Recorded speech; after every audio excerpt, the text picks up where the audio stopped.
सो आज रिसेंटली मैं एक जजमेंट पढ़ रहा था, मंजुला बेन मफतलाल शाह का केस है। तो उसमें बेसिकली क्या हुआ, एक वाइफ है और एक हस्बैंड है। हस्बैंड एक कंपनी का डायरेक्टर है और वाइफ ना ही डायरेक्टर है ना ही शेयर होल्डर है, वो सेम कंपनी की।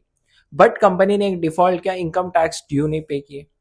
तो इनकम टैक्स ड्यू नहीं पे किया तो इनकम टैक्स डिपार्टमेंट ने क्या किया कि वाइफ का बैंक अकाउंट अटैच कर दिया।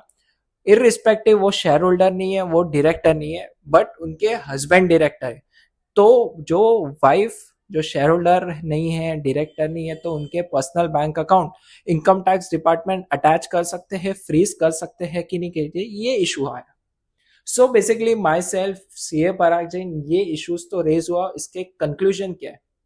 तो कोर्ट में ये एक अच्छी जजमेंट आई कि सेक्शन 179 कहता है कि अगर कोई भी director at any time during his life time अगर कोई डिफॉल्ट करता है, जो निग्लिजेंस है कंपनी के ऑन गोइंग थ्रू में, तो director would be liable for that purpose, not his family.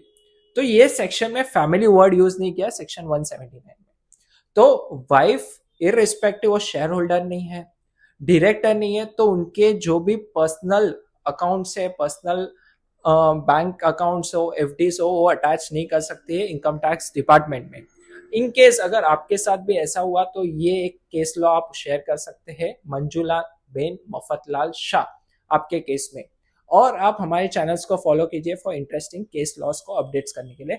My self सी परागन, थैंक यू।